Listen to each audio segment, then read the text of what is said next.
Apam 3-chi shaxs. Abduri Ranagul Osman. Uyga kirishimgila Polatning dadasi bilan opisi meni ko'rib bakla hayron qoldi. Garchi azroq qo'ringandek qilsammi, biroq ular menga bakla yaxshi muomala qilgach, nihoyatda xushal bo'ldim.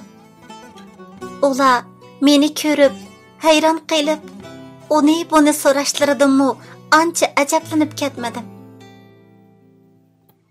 Polatning ifodasidan uning o'zgarganligini, garchi opa deb chaqirmasimi, lekin bu o'gay opisini hurmatlaydiganligini, ichakishib ketganini bilib oldim.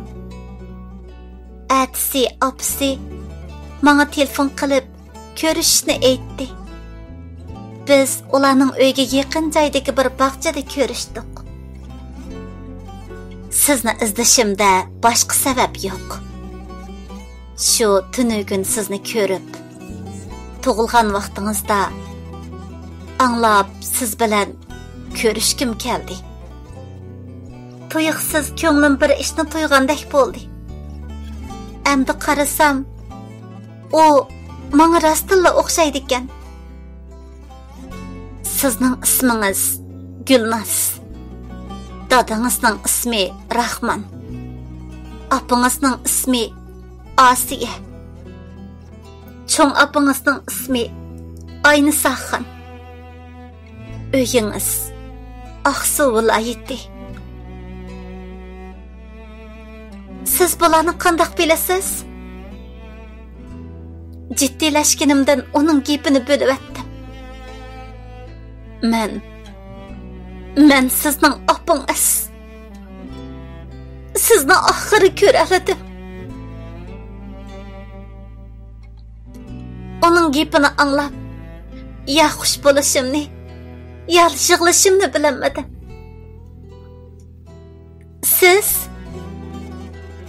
Siz mening opammi? Siz mening opam Rayhon shumi? Shundaq. Men sizning opangiz Rayhon. Men shu qizi. O shundaq deb qo'limni tutmoqchi bo'lib edi. Men qo'limni tortib olib, o'rnimdan turib ketdim. Boshqalarning sizni boshqa er uchun eri va bolasini tashlab ketgan degani rostkan. Siz de hayotkansiz. Yo'q. Men o sababdan sizlarni tashlab ketmadim. Amsa nimishqa bir qitim bo'lsa-mu meni izlab qo'ymaysiz? Yana bu yerga kelib, boshqalarning bir obdan oilasini vayron qilasiz. Men o'zimni tutib ololmay o'tirdim. Shuncha yildan beri ko'rishga intizor bo'lgan opamni bu holatda uchratishni o'ylamagan edim. O menga tushuntirishga tirishadi. Yo'q. Men ularning uyini buzmadim. Amina acham o'zi. O gapining oxirini deyamadi. Amsa nimishqa uning bilan to'y qilib nomingizni bulg'aysiz? Sizga ashundoq oilasi bor erlardan boshqa er chiqmaganmidi? Boshqalar bilan to'y qilsangiz bo'lmasmidi? O hadab shig'laydi. Menga qanday tushuntirishni bilmay qiynaladi. Nimishqa boshqa birining emas, dal Polatning men to'y qilishga bitishgan shu odamning oilasini buzgan 3-shaxs bo'lib qolasiz. Nimishqa? Zoda nimishqa? Men endi qanday qilaman? Polat qanday qiladi? Shundaq deb yig'laganimcha keynimga qarab yugurdim. Umu keynimdan yugurdi. Gulnaz, tushuntirishimni anglang. To'xtab turing. Men cho'ng yo'ldan kesib o'tib, unodan ziraqlab ketmoqchi bo'ldim. Yo'ldan o'tib olay deganda, kuchli signal ovozidan cho'chib, Yenimga qaradim. Bir oq rangli kichik mashina menga yaqinlab qolgan bo'lib, o'zimni ep ketishga tamamen kechikkan edim. Gulnaz, ehtiyot qiling! Mashinaning so'qilgan ovozi bilan tang yiqilib tushdi. Asta beshimni ko'tarib atrofga qaradim. Men hech nima bo'lmagan edim. Aslida mashinaga so'qilgani men emas, Rayhon opam edi. O halqiliq paytda meni ishtirib etgan bo'lib, o'zi bo'lsa mendan necha metr shiroqda yuzlari qonga bo'yalgan holda yotadi. Uningga qarab qo'rqqanimdan lag'ildab titrashga boshladim. Uning qishig'i berib, titrab turgan qo'llarim bilan uning beshini quchog'imga oldim. Ko'zingizni oching, meni qo'rqitmang. Sizdan o'tinay, ko'zingizni oching. O xuddi mening gaplarimni anglamagandek jimjit yotadi. Texmi qo'rqishga boshladim. Hash-pash deguncha atrofga bir muncha kishilar to'plashib ketdi. Men ularga qarab, "Uni qutqazib olinglar. Sizlardan o'tinib qolay. Uni qutqazib olinglar." Birdamning ichida qutqizish mashinasi yetib kelib, uni doktorxonaga ep mangdi. Men toki u jiddiy qutqizish uyiga kirib ketganga qadar uning qo'lini qo'yib etmadim. O'zimni ayblashga boshladim. Men nima qilib qo'ydim? Nimishqami uncha ishtihlik qilgandiman? Nimishqa uningga shu gaplarni qilgandiman? Nimishqami cho'ng yo'lga chiqqandiman? Nimishqami uning bilan astoydilroq paranglashib, uning gaplarini anglab boqmagandiman? Doktorxonaga kelguncha mening dab berishim bilan doktorlar Po'latning dadasiga telefon qilgan bo'lib, ularmu nihoyatda tezlikda yetib keldi. Po'lat mening qo'llarim qonga bo'yalgan, ishqlab titrab turgan holatimni ko'rib, jiddiylashishga boshladi. Zodi nemish bo'ldi? Ishkanlar qandoqsiga? O meni qutqizaman deb. Men asli Eg'izimga uningdan boshqa gap kelmayotadi. Bo'ldi, yig'lamang. Ansirmang. Adamga cho'qim yetish bo'lmaydi. Biz bu yerda uning chiqishini saqlaylik. Bo'lamdi. Po'lat shundoq deb yoshlarimni surtib meni bazlayotadi. Dadasi qutqizish uyining oldida ishga qarab midirlamay turadi. Uning chiroy ifodasidan nihoyatda ansirayotganligi, tit bo'layotganligi bilinib turadi. U menga hech nima demadi. Balkim ikkimizning ko'rishadiganligidan xabari bo'lsa kerak. Bir soatga yaqin jiddiy qutqizishdan keyin doktorlar chiqdi. Po'lat bilan dadasi darhol doktorning oldiga bordi. Men joyimda qaytibla turatdim. Hanim bo'lsa, uningga hech bo'lmabdi. Doktorning deyishicha, uning mengisi azroq silkinib ketgan bo'lib, ancha og'ir emaskan. Bak jiddilashib qo'rqib ketgachga hushidan ketibdi. Bu gapni anglab, ko'nglim joyiga tushdi. Birdamdan keyin Po'latning dadasi uningga o'zim qarayman deb bizni ketkizib etdi. Po'latmi mendan ortiq gap so'ramay, meni uyga olib qo'yib, yaxshi orom elishimni qayta ta'kidlab ketib qoldi. Akşam Arzigulga o to'g'riliq hech nima demagan edim. Bugunmi uzun dam og'ach xizmatim yo'q bo'lganligi uchun xizmat izlayman deb chiqib ketgan edim. U chiroyim tatrangu. Kiyimlarim qanjuqi kirganimni ko'rib, jiddilashib so'rab turib onunğa barliq ishlarni deb berdim. Gaplarimni anglab, o hayronligini sig'dirolmayli qoldi. Voy tova. Shundaqmi ish bo'lamdi ha?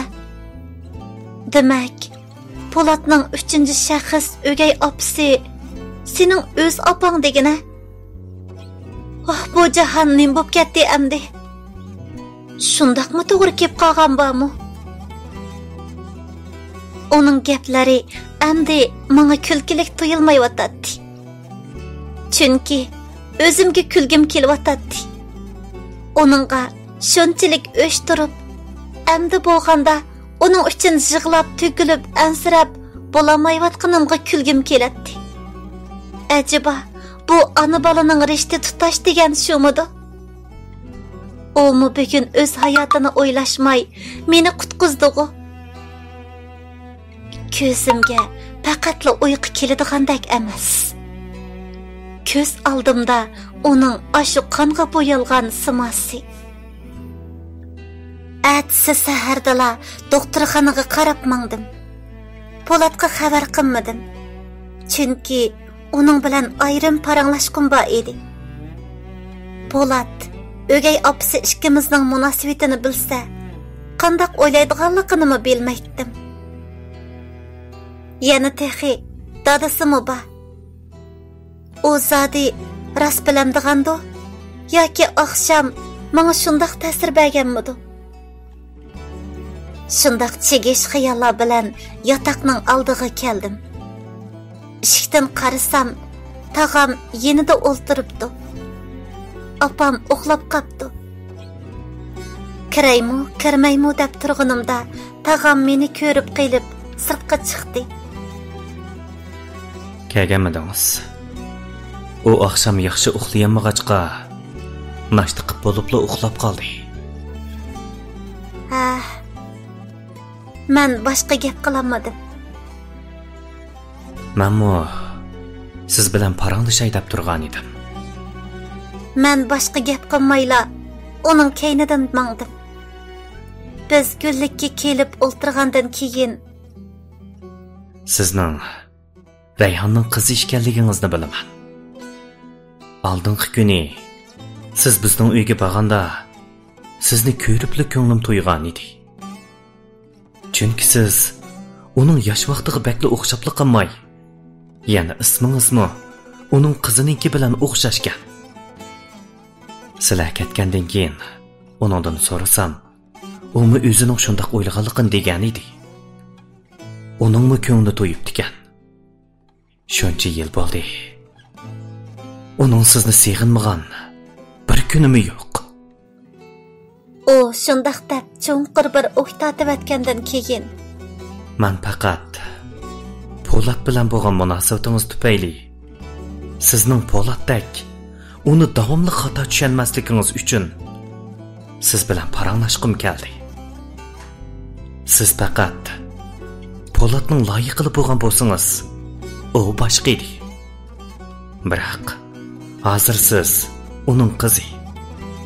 Ba'zi ishlarni cho'qim bilmasangiz bo'lmaydi. Uningga davomli uval qilsangiz, texmi bo'lmaydi. O shundaq deb mayda yanjug'idan bir lepapni chiqarib, bir parcha xatni elib qo'limga tutqizdi. Bu Polatning opasi o'lib ketishdan burun Polatga qoldirgan xat. Men nimali desam ishonmasligingiz mumkin. Balkim bu xatning ozroq bo'lsa-mu opingizni tushunishingizga yordami bo'lar. Sizning bugun keldiganligingizni bilgachga, atigan uyga borganimda og'ach kelgan edim. Men xatni ochib qaradim. Shunchalik chiroyli, shunchalik ratli yozilgan bu xatlarga qarab, ko'nglim bir qismini bo'lib qoldi. Xatni o'qishga boshladim. Mening surakbarim, jonjigar o'g'lim Polat.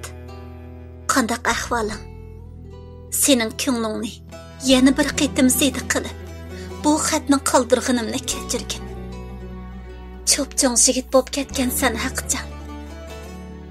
Sana bu xatni qoldirishimning sababi nurg'un ishlarda ko'nglingda tugum bo'lib qolmasligi uchun. Biroq sen texi hozir kichik bo'lg'ashqa o'z og'zim bilan deb berishga amalsiz qolganligim uchun bu xatni qoldirdim.